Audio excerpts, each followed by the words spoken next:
Shalom, selamat pagi Bapak Ibu Saudara yang dikasihi Tuhan Yesus Kristus. Selamat hari Minggu, selamat kita berjumpa kembali dalam renungan pada pagi hari ini.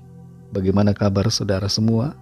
Doa dan harapan saya, saudara semua selalu ada dalam keadaan yang baik, penuh sukacita, sehat dan penuh dengan berkat Tuhan. Sebelum kita mendengarkan renungan firman Tuhan, mari kita siapkan hati dan berdoa.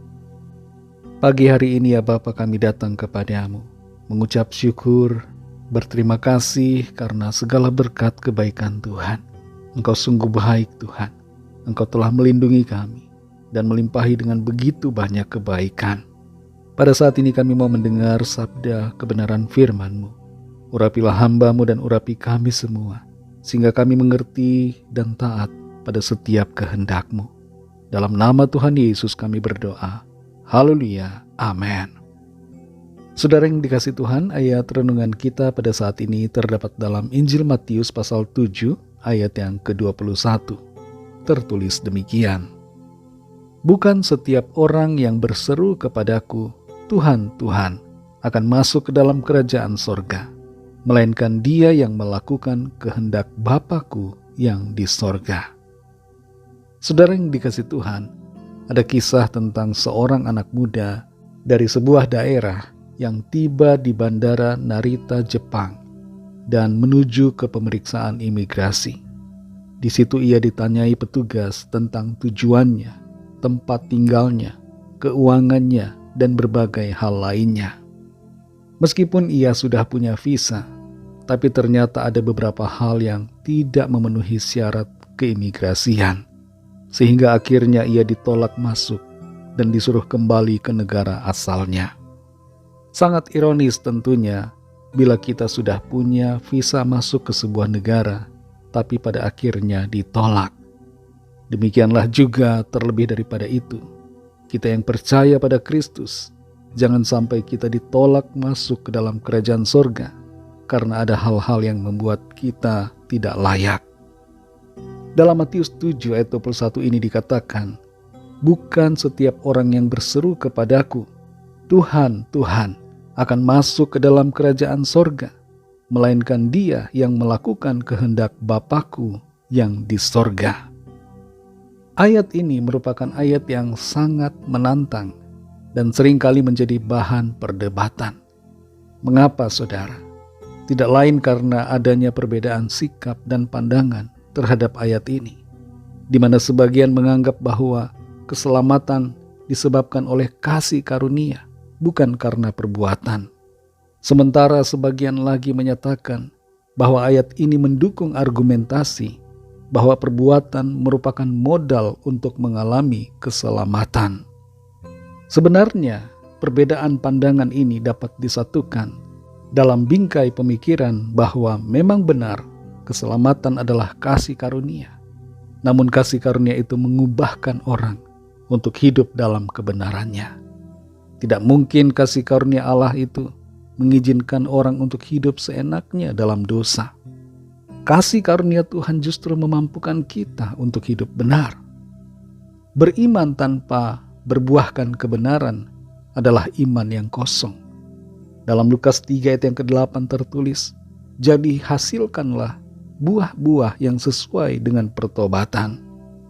Pertobatan menuntut adanya bukti dalam perbuatan. Kalau demikian adanya, siapa sajakah yang akan masuk ke dalam sorga?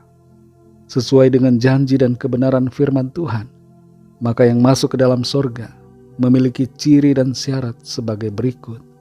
Yang pertama, sungguh-sungguh percaya kepada Tuhan Yesus dan dilahirbarukan oleh kuasa Roh Kudus. Setiap kita yang benar-benar percaya, dilahirkan kembali dan dijadikan ciptaan baru oleh kuasa Roh Kudus. Yang kedua, setia melakukan kehendak firman Tuhan dalam hidup kita setiap hari. Tidak bisa kita beralasan bahwa kita mentaati Tuhan pakai musim. Sebentar taat, di waktu lain tidak taat. Sebentar menurut, di lain waktu memberontak. Hal ini tidaklah demikian. Kita perlu setia melakukan kehendak Tuhan di hidup kita di setiap waktu, di segala musim kehidupan. Saudara yang dikasihi Tuhan, Tuhan Yesus telah menebus kita dengan kuasa darah-Nya. Ia telah memberikan kepada kita jalan masuk ke dalam sorga. Dia menjamin hidup kita yang kekal. Mari kita setia menuruti perintah-Nya, taat melakukan kehendak-Nya. Jangan hanya di mulut saja kita mengaku percaya, tapi biarlah iman kita lahir dari dalam hati dan nyata dalam perbuatan kita setiap hari. Roh Kudus akan menolong kita. Kasih karunia-Nya akan memampukan saudara dan saya. Mari kita berdoa. Kami bersyukur Tuhan untuk firman-Mu yang sudah kami dengar. Firman-Mu menegur setiap kami, mengajar kami untuk menjadi pribadi yang sungguh-sungguh hidup dalam kebenaran, sungguh-sungguh hidup mentaati Tuhan, hidup menuruti firman-Mu. Bukan hanya sekedar mengaku-ngaku sebagai orang percaya, bukan hanya sekedar berseru-seru kepada nama-Mu, tapi kami sungguh-sungguh menghidupi firman-Mu setiap hari. Tolong kami Tuhan, mampukan kami, kuatkan kami selalu ya Roh Kudus. Bentuklah kami setiap hari menjadi pribadi yang taat, setia melakukan kehendak-Mu ya Tuhan, sehingga kami tidak ditolak, tapi kami diterima oleh Tuhan, masuk dalam kerajaan sorga-Mu yang kekal. Terima kasih Tuhan, kami bersyukur untuk firman-Mu yang mengajar kami, firman-Mu yang membentuk kami, firman-Mu yang menolong kami untuk menjadi lebih baik hari lepas hari. Di sepanjang hari ini Tuhan, kami mohon berkat pimpinan-Mu atas kami semua. Kami perlu Tuhan dalam segala aktivitas kami.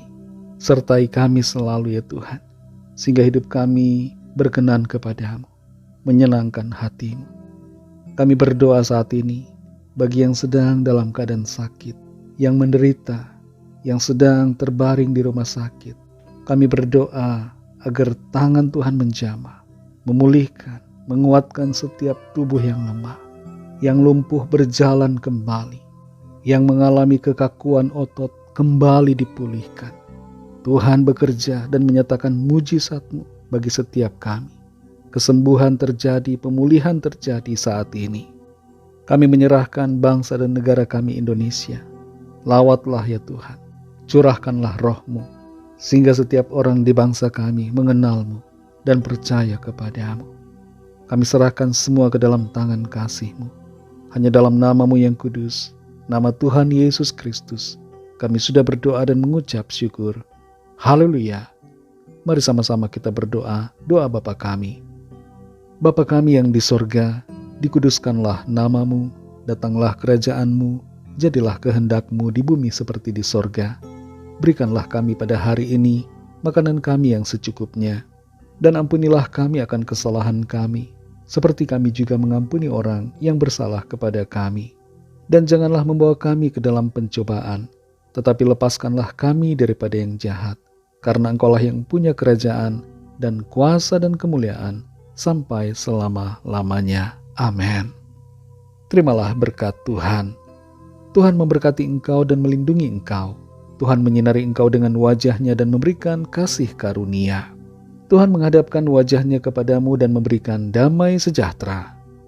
Berkat anugerah dari Bapa Surgawi, kasih karunia dari Tuhan Yesus Kristus, dalam persekutuan dengan Roh Kudus, menyertai kita semua, sekarang ini dan sampai Maranatha, Tuhan Yesus datang kembali, dan bahkan sampai selama-lamanya. Dalam berkat nama Tuhan Yesus Kristus, haleluya, amin.